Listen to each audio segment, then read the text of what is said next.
Welcome back mga guys. At ako ay bumabati ng isang magandang tanghali sa mga nagluluto sa araw na ito. Ngayon po ay November 1, 2024. So guys, ang ating lulutuin for today is adobong manok. Ayan po, pinakulaan ko na po yan at inilagay ko na ang patatas at carrots. So, pwede na natin siya guys timplahan ng toyo.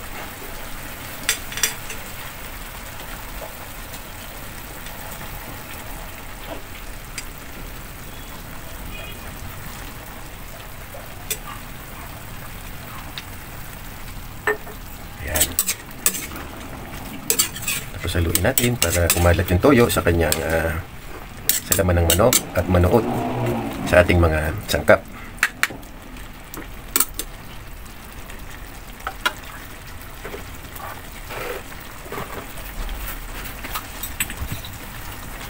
So, palalambutin muna natin guys yung patatas at carrots at pagkatapos nyan ay lalagyan natin ng suka.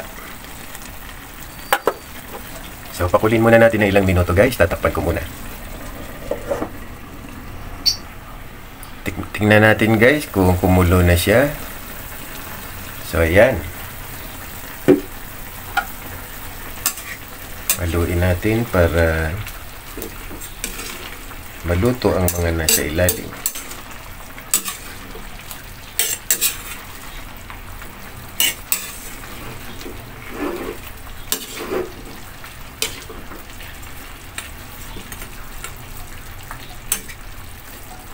So, yung iba guys na nagluluto ng adobong manok, nilalagyan nila ng laurel at saka konting paminta to make it more spicy and a little bit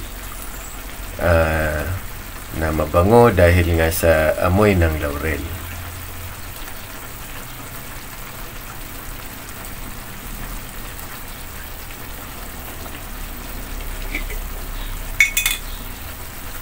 So, pwede nating lagyan ng suka.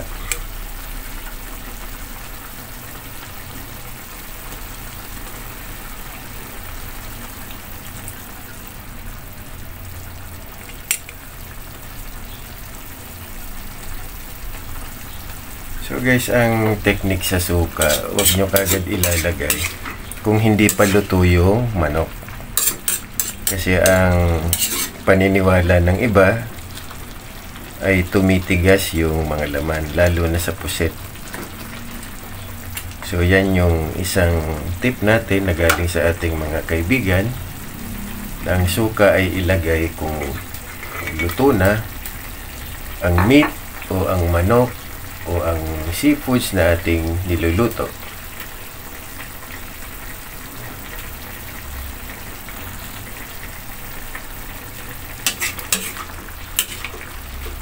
So, kailangan pa natin itong patuyuin ng konti kasi medyo marami pa yung sabaw.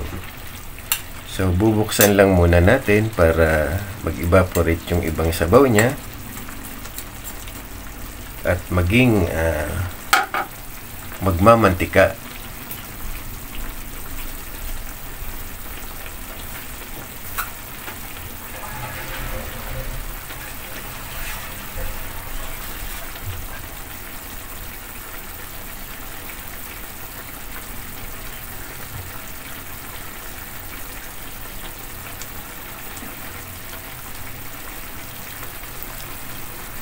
So yan guys, naamoy ko na yung bango ng ating nilutong adobo.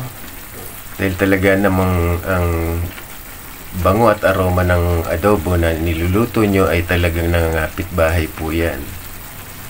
Lalo na't pag nilagyan nyo na ng suka, bawang, sibuyas, amoy na amoy po ang mga sangkap na ito.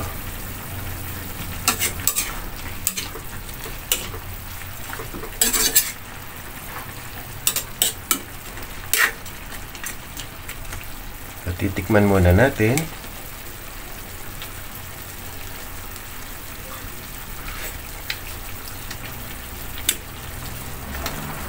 Sakto na yung asim tsaka yung alat.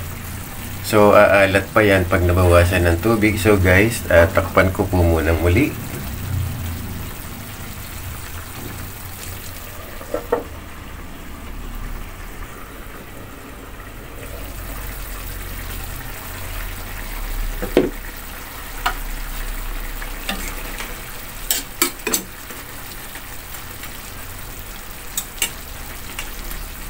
So ito po guys, pinatutuyo ko na lang ng konti yung sabaw niya. So hingi lang po ako sa inyo ng kaunting pabor to please subscribe, like, share and comment to my channel at ACT Tugade.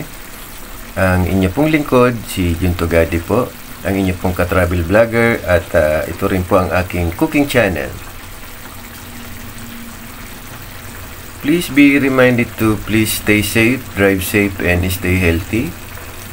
Dahil po ang kalusugan, ito po ang ating kayamanan.